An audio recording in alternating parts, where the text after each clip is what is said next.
3, 2, 1.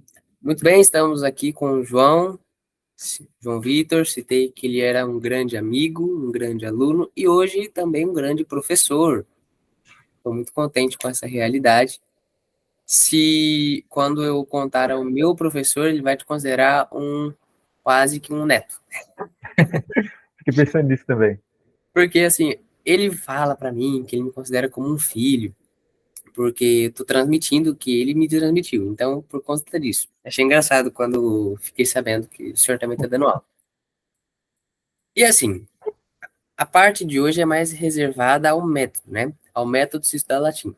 Como eu falei no vídeo, não sei se o senhor chegou a ver esse vídeo, mas eu publiquei um vídeo esses dias atrás falando sobre a importância do latim, origens e tal. E lá naquele vídeo eu citei que existem dois métodos. Existe o método natural e o método britânico. Pelo menos esses dois são os que eu conheço. Se há outro, aí não é comigo, eu não conheço. Já não é a minha área. Mas, bom, por que que eu prefiro o método britânico? Por que que eu divulgo o método britânico? Por que que eu leciono através do método britânico? Vejam, o natural, qual é a vantagem do natural?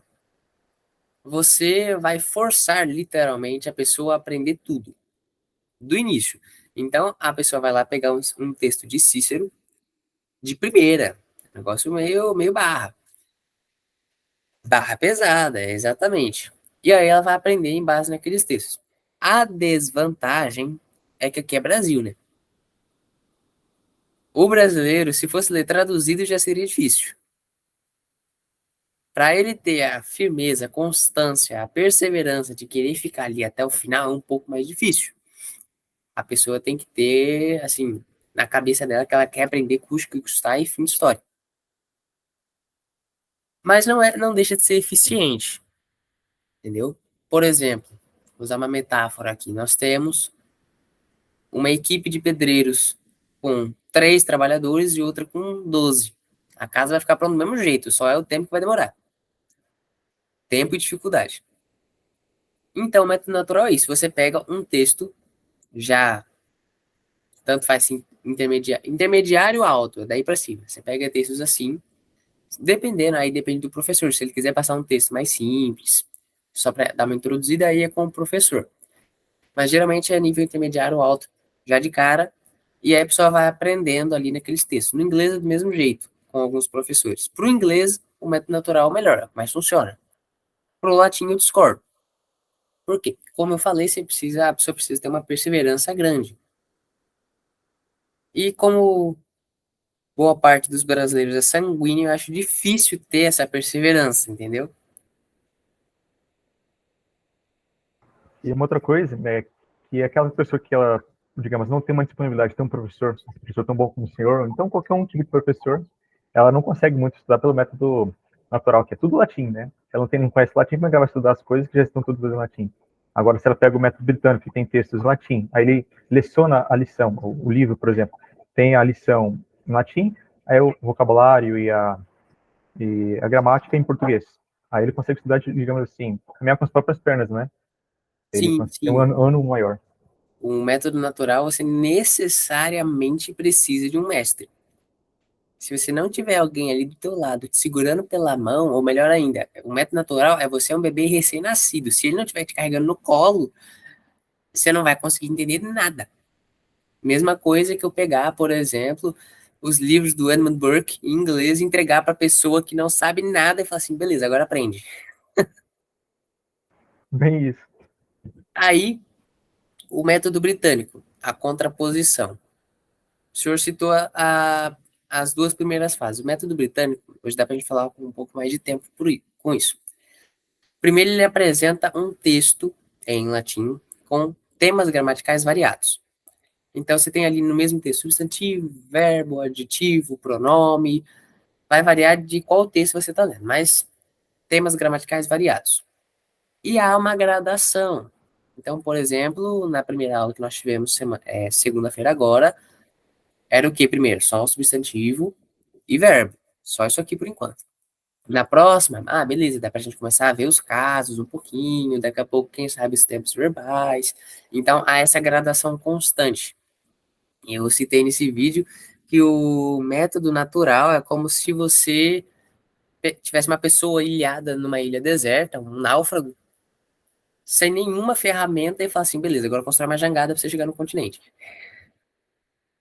Uma outra comparação que também é possível, a pessoa tem que atravessar o muro. O método natural tem que escalar ali na força, pular o muro. O método britânico, você tem uma escada para subir o muro, né? É. É mais fácil. E assim, não é porque é mais fácil que é menos eficiente. Porque, por exemplo, imagine que o método natural, a vantagem dele é que você consegue aplicar com qualquer pessoa de qualquer nacionalidade. Por exemplo, Cícero, em latim, qualquer pessoa do mundo que vai usar o método natural vai conseguir usar. Agora, por exemplo, o grados primos, a pessoa vai ter que saber português primeiro, é uma desvantagem. Mas aí, o segundo passo do método britânico é justamente isso, é relativo. É você explicar esses temas gramaticais latinos, parafraseando com a gramática da língua natal da pessoa. Então, por exemplo, ensinando latim a um americano, viu? Quando você chega aqui no verbo, então, em latim é desse jeito. Em inglês não é assim, assim, assado? Então, em latim é de outro jeito. Mesma coisa que no português. E por fim, a terceira fase, depois que você passa por essa gradação constante, é o sujeito conseguir, por ele próprio, ler, traduzir e construir textos. Sejam eles pequenininhos, fáceis, como falei, a gradação, sejam eles mais difíceis, complexos. E confesso que faz relativamente pouco tempo que eu descobri que o nome desse método era britânico. Quando o meu professor começou a me ensinar há alguns anos, eu olhava e falava assim, ah, beleza, esse método deve ter sido dele, ou então do mestre que ensinou ele lá atrás. Aí, chegou aqui em casa, semana passada, comecei a ler esses dias, o Latim do Zero, do Frederico Lourenço, muito bom, um professor Opa, muito isso é bom, bom. hein? Comprei o livro e tal. Ele é um professor português de grego e latim em Coimbra. Começou a lecionar em 88, então faz tempo. O livro é novo, acho que tem 2 anos que ele foi publicado. E aí nas primeiras páginas já expõe o método britânico e fala assim, mas pera, tem alguma coisa disso aqui parecido comigo. Aí eu parei, fechei o livro e falei assim, bom, vamos ver se é mesmo. E era mesmo, é esse o nome. E é dito método britânico porque ele foi consolidado pela Universidade de Oxford. Então também não é qualquer coisa. Ué, já é alto nível já, né? É uma Sim, dúvida. O método britânico também é chamado direto também. Método direto ou britânico, não é? sobre ele ser chamado de método direto, eu desconheço. Eu Vou estava chamá-lo, pesquisando, eu vi lá o método direto e era vou a chamá-lo mesma daqui base. de método britânico e fim de história. Mais bonito, né? É mais bonito, né? Para o brasileiro mediano é mais requintado. Você falar método britânico, dá um ar de, nossa, é estrangeiro e tal. Como se a língua já não fosse. E, assim, pelo que eu entendi, se eu estiver errado, o senhor pode me corrigir. Pelo que eu entendi, esse método ele foi utilizado já por muito tempo pela igreja para ensinar o latim. Eu fico assim, beleza, mas qual foi o método natural? Foi o que sempre utilizaram? Porque para mim o método natural parece algo muito recente. A gente vê os santos aprendendo latim, eles não tocam muito no método natural. E também parece que foi algo rápido. Por exemplo, Dom Bosco, a gente vê que ele aprendeu latim ali uns 3 ou 4 anos. O método natural leva de 5 a 10, dependendo da pessoa. Pois Então, é. é um método que parece ser diferente, mas não vai além disso a biografia da pessoa. Bom, feita essa introdução, agora é contigo. Pois é, o método britânico, o direto, né, o britânico mais bonito. Só que eu percebi muitos avanços muito rápidos. Né? Primeiro eu tenho que contar um pouco da minha história, de como conheci o latim e a influência que o Isaac teve para poder chegar por fim nessa do método britânico. É assim, meus pais fizeram letras, né? Se conheceram inclusive na faculdade. Aí aqui em casa a gente nasceu com, digamos assim, no DNA já com interesse às línguas, né? Sim, sim. Já na raiz. E assim, de tal forma que meu pai, ele só não é fluente em inglês porque ele não usa cotidianamente, né? E, enfim, ele sabe Ave Maria, algumas orações cotidianas em várias línguas. Ele sempre rezava pra gente, inclusive em latim. E inclusive era o melhor aluno de latim na época dele. Aí, já fomos crescendo com essa informação. Mas eu nunca me interessei.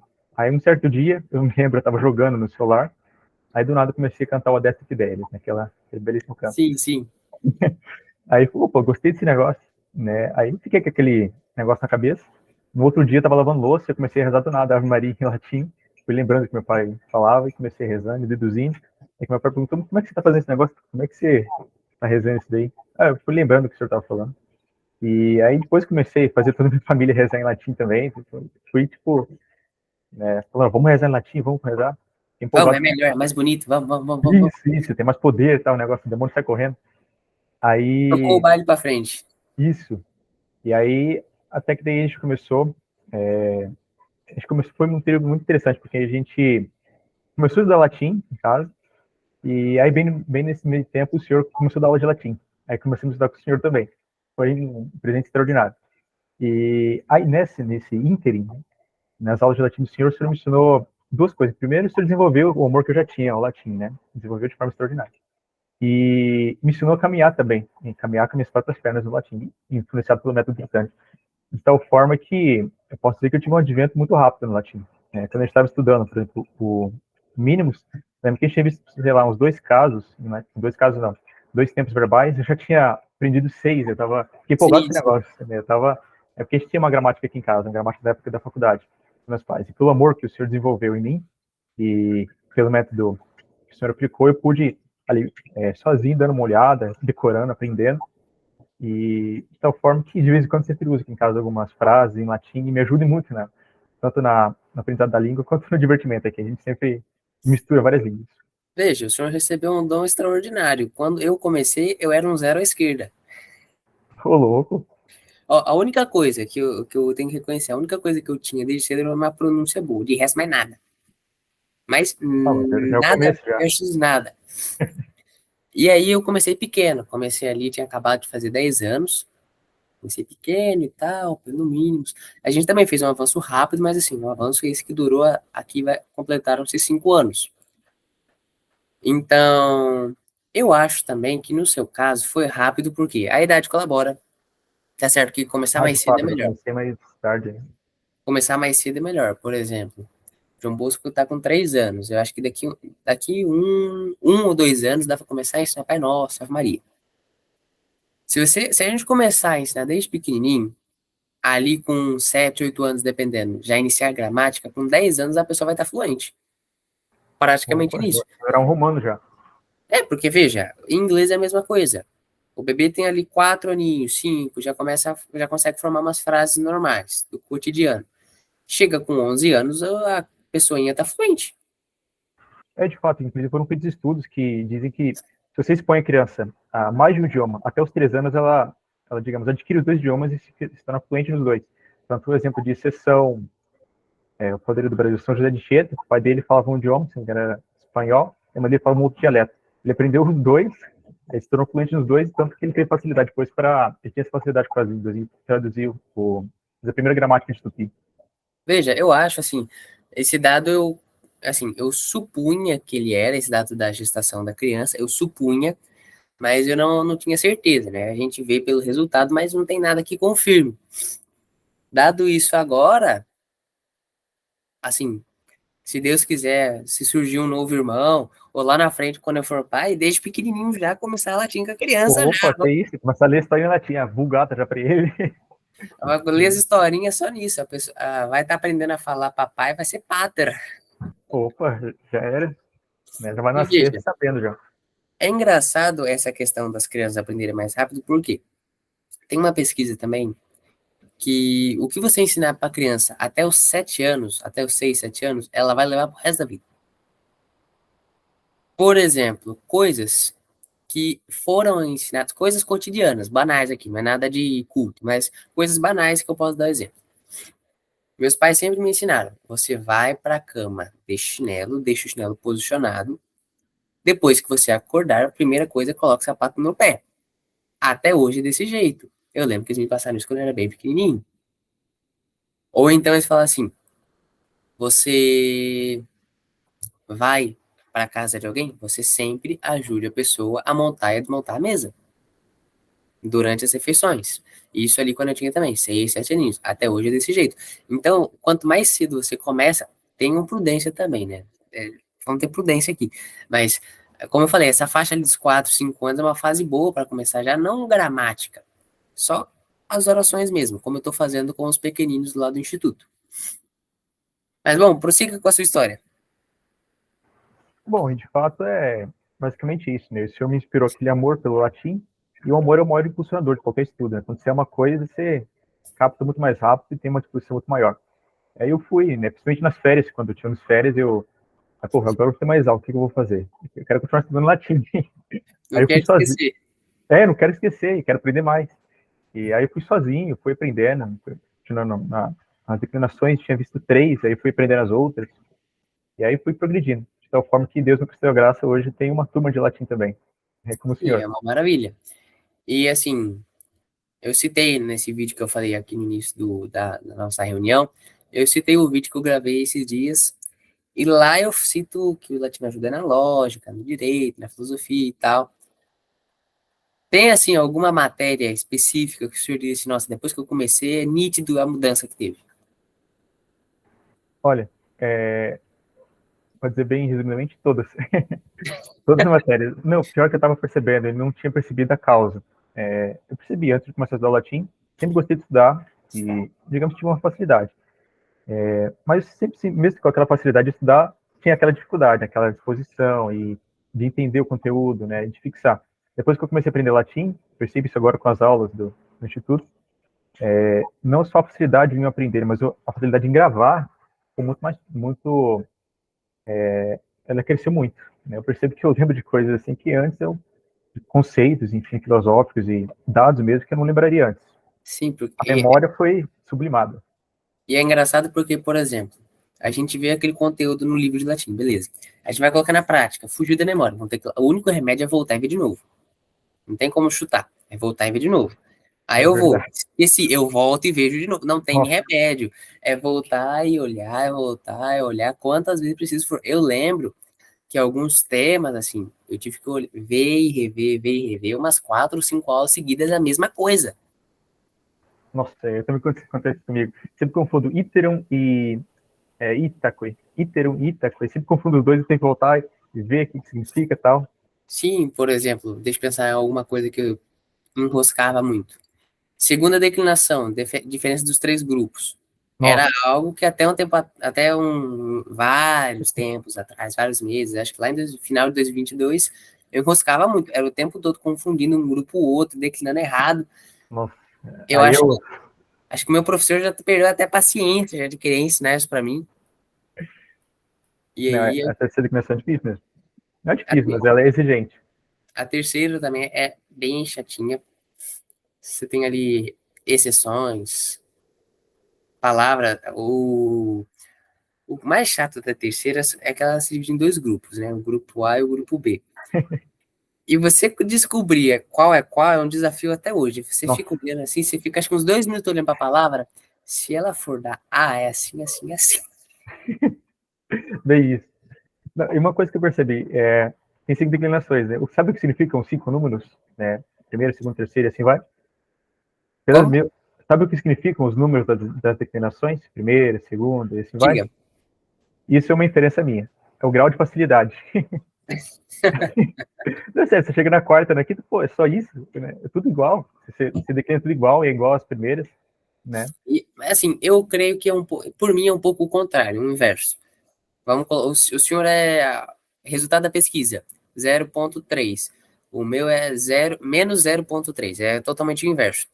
Porque quando você tem esses casos diferentes, por exemplo, primeira declinação, tem iguais, mas tem vários diferentes. Segunda declinação, tem iguais, mas tem vários diferentes. Quando você tem todos diferentes, você é obrigado a memorizar tudo para você não causar engano. Agora, Sim. quando fica tudo igual, a frase fica mais difícil ainda. No caso, a memorização fica mais fácil, mas a tradução fica mais difícil, né? Sim, por exemplo, a gente olha domus, lá na Nossa, quarta declinação. A gente olha e tem que traduzir a frase de umas 3 maneiras possível pois é. para saber qual, porque pode ser nominativo, Nossa, vocativo ou acusativo. Tem 3 casos diferentes ali que pode ser. pois é. Né? Mas eu falo assim, na questão da memorização é mais fácil, que é menos é tudo Lógico. igual, né? Tem uma outra coisa que eu percebi que me ajudou muito o latim, não teve essa questão da memória que foi aumentada, mas a questão da perseverança, justamente essa questão de ter que voltar, preparar tudo de novo, voltar, memorizar tudo de novo. né? Essa questão da perseverança, creio que eu percebo também que foi aprimorado, né? É uma grande oportunidade de exercitá-lo. Muito bem. Mais algo que desejaria me compartilhar? Olha, é, queria agradecer o senhor por todo o tempo que estamos juntos. Primeiro pela amizade do senhor, foi uma Foi maravilha de Deus. rápida. Oi? Foi muito rápida. Foi rápido e engraçado. Eu E lembro que desculpe te cortar, mas eu lembro que não, na primeira vez que nos conhecemos, minha mãe falou assim, filho, a gente estava acabando o curso da Rússia, se eu não me engano, e iríamos iniciar sobre o Senhor dos Anéis. Aí minha mãe falou assim, filho, lembra do filho da Cida? Eu lembro, ele mal entrou e tal, não fizemos muita amizade. Não, olha o que ele me mandou falando do Senhor dos Anéis, dá uma olhada. Aí eu lembro que você tinha mandado uns 3 ou 4 áudios para ela. não, quatro não, era cinco, seis. Ah, tá bom, ainda assim tá perto a quantidade. Eu falei assim, não, vamos É, subir aqui. Aí eu ouvi e falei assim, nossa, muito bom, falar para ela reforçar o convite, porque de fato parece ser uma amizade muito verdadeira, se nós conseguimos ser amigos. Chegou no primeiro dia, oi, tal, um pouco de frieza de ambos os lados. Segundo dia já fluiu um pouco mais. é um Chegou no melancólico. terceiro, O negócio explodiu. velhos amigos já. Pois é, cara, quando Deus põe a mão, quando Deus define o negócio, a gente não tem erro o negócio. Sim, aconteceu do mesmo jeito com os Fernando, sabe? Foi Ah, igualzinho. que legal. Aí foi meio que do nada, né? Assim, a gente. Lembra quando sua mãe entrou em contato com a minha, do nada, assim, a gente tinha acabado de entrar no grupo. Foi do nada, né? Muito interessante. E agradeço não só pela sua amizade, mas pelo todo o tempo que o senhor dispôs já comigo, com as minhas dúvidas pertinentes, né? Não, não, as dúvidas elas mostram duas coisas. Primeiro que você está atento na aula e segundo que é algo que eu tenho que dar enfoque. É algo que é capaz, se deu dúvida em um, pode dar dúvida nos outros. Ah, sim. Então, E quando surgem essas dúvidas, é algo que assim, bom, você dá um enfoque maior nisso aqui. Se você for explicar de novo, você explica com maior clareza, maior detalhe. Tanto é, talvez o senhor tenha anotado, eu explicava de um jeito. Surgia dúvida, eu falei assim, bom, deixa eu explicar mais detalhado. E demorava o dobro. eu percebi isso. Falei, que negócio que tá acontecendo aqui? Não tô percebendo. Mas era isso, então. Legal. E, então, pela amizade e pelo tempo que o senhor dedicou em mim, né, Deus te pague. Quem sabe podemos um Igualmente, dia nos agora, encontrar, né? Temos que marcar um igualmente. dia para nos encontrar. Senão Claro. aqui lá no céu. Não, não, espero que seja um pouco antes, senão vai demorar muito. É, né? Pois é. Eu não, apesar do que ele no céu, eu não queria que fosse tão rápido. Pessoas têm que ir no purgatório ainda, poxa. Não, eu uso escapulário, então eu vou ser rápido. No sábado, só chegar o sábado, Eu também uso, rapaz, eu ó, também uso. Bom, João, salve Maria, muito obrigado por ter aceitado o é isso, convite, foi um prazer. foi uma boa conversa. E até mais, rapaz, até mais. Tchau, tchau, fique com Deus, meu amigo. Igualmente.